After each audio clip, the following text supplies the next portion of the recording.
Okay, I'm Tom, grateful addict. Hey, Tom. What a day. This has been great. I've always heard of the history of the basic text that Boyd does, and I've never seen it. So that was very beautiful. Brought tears to my eyes several times. So anyway, I'm just grateful to be here. And I'm not, I live in Hawaii, and I lived in Hawaii back then in the 60s and everything. So when I got clean, like a lot of the people, my clean date's October 20th, 1971, and I went to my first meeting in '68 and never turned my head back, but I had to bounce in and out a bit. But so I'm over in Hawaii, so I'm not really hearing all this stuff that's really going on, in the U.S. But somehow I was asked to speak at the Ninth World Convention in 1979 in Atlanta, Georgia. So I did. I went and spoke, and every everybody, even main speakers, were all identifying themselves as addicts and alcoholics in those days, and it wasn't uncommon. But yeah, so anyway, I went and spoke at this convention in Atlanta, Georgia, and I met Bo then, and so I can't really remember how it actually happened. Did he ask me there, or did he when I got home from Hawaii? But anyway, he personally asked me to submit my story, and so I did that. And like the speaker before, I mean, I never even made it through high school. I never graduated.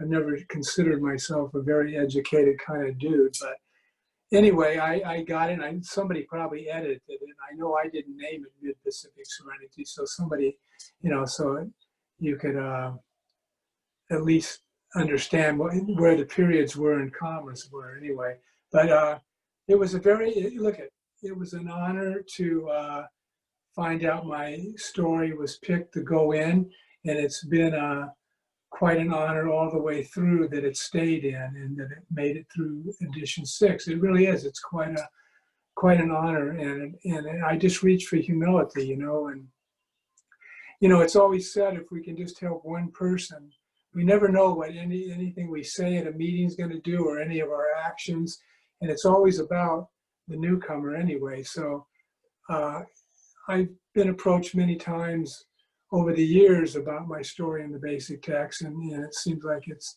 touched some lives, and this I'm very happy for, and so anyway, but so living in Hawaii, I wasn't in on all. I think there was some stuff sent to Hawaii because I think I have some old stuff from going through in a workshop manner with the basic text. I think I have to look what it is at home. But being over in Hawaii, I wasn't involved in all those. I heard about them, taking these car full of peoples going across country, ending up somewhere and finding places to sleep and everything. It's such a beautiful history that was behind the birth of the basic text. It really is quite beautiful, and everybody should see this presentation because it's just beautiful. And I, jumped forward a number of years, maybe 10 years or so, and I was involved in the committee for 3 or 4 years, that bringing out how it works and why. And I did live in Hawaii then too, and I used to fly to LA about every 4 or 5 weeks. They brought us in that were on the committee, and we'd brainstorm for the whole weekend, and then the writers would put it together and we would look at it when we got back. So that was beautiful. We all felt like we were in a huge step workshop, so that I don't think it went a little more easier probably than the basic text did. But all that stuff that's how I participate in my own recovery still, with 48 years clean. I'm still an active member of Narcotics Anonymous, and I'm a big step guy. I love working the steps, and I have many sponsees that I love working the steps with. So all this stuff, any committees you get on or anything, it's all about participating in our own recovery. And getting complacent. Because believe me, in the 46 years, there's been complacency sometimes.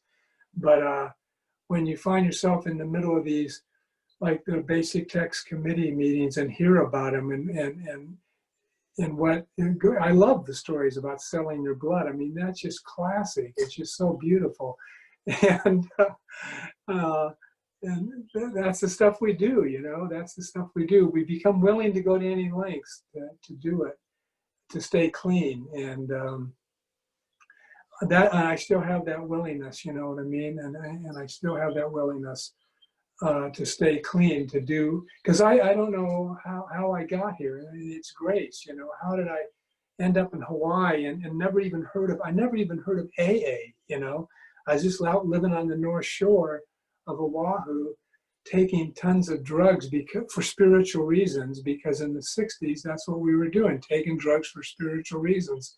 And I never even heard of 12-step recovery. I just knew that all these gurus were showing up, and I wanted what they had. I didn't want what I was feeling. I was full of fear, full of separation, and I wanted something else. So somehow I was living out in the middle of nowhere on the North Shore, and one day a car pulled down the driveway, and a lady got out, and you know, it's all in mid-Pacific serenity. You know,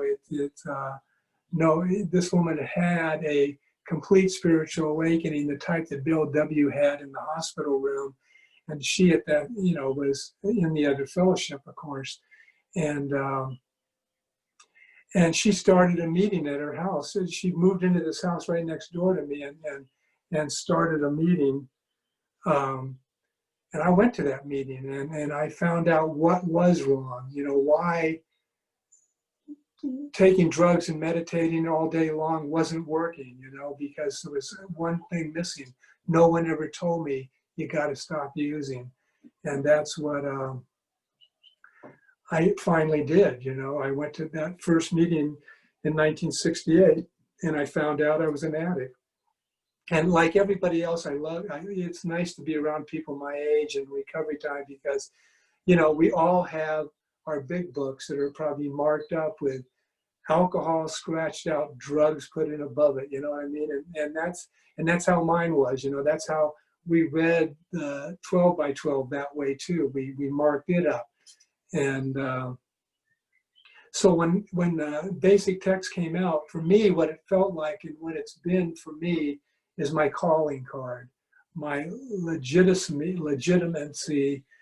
that I'm an addict and that I have a recovery program, you know, that includes owning Narcotics Anonymous. I remember we started NA in Hawaii in 1973, and it was Tom M. and me and some other people were all addicts, and we didn't have any NA though, but this guy that ran the methadone program at that time, one time he went out, he sent for literature. This was 1973, because that's when we started our first meeting.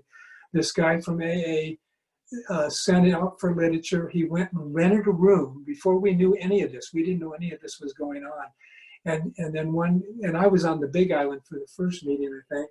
But he got a hold of Tom M., which most of you know, and said, "This is for you guys." He sat in on the first few meetings we had, and he said, "This is for you now. You've got literature here, NA literature. You've got a meeting place, and it's for your Narcotics Anonymous meeting." And we were never met with any animosity going to the AA meetings in town as addicts. They were very loving to us. And no, I don't remember anything being horrible about it. But I just know it was different when we had our own meetings. So we started having these meetings, and then and we did a lot of traveling. So I can't take a lot of credit for helping build NA in Hawaii. Although since our first formation of an area, I've been part of the area or region. I've been in some position at area or regions to this day. I'm a GSR. So, so.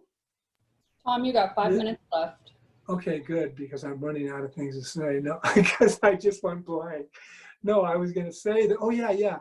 So we were traveling a lot, and we'd go to NA when we came back and stuff like that. But I was still going to an AA meeting once in a while. So all of a sudden, both Tom and I noticed there were some people that had come in to NA since we had started the NA meeting. You know, this is 10 years down the line, and we're traveling. So anyway, it was so, we just all of a sudden going, hey, duh, these people are only going to NA and they're staying clean. You know what I mean? Because we were so used to having AA as part of our thing. So all of a sudden, I just know I was about 13 or 14 years clean, somewhere around there, maybe a little less. And all of a sudden, I found out I don't have to go to AA anymore. You know, that NA is my recovery program. And from that day on, I didn't make a vow never to go back to AA because I didn't like it, because they were mean to me. No, I made the vow because I knew where God wanted me. I know where God wanted me. He wanted me in the meetings of Narcotics Anonymous.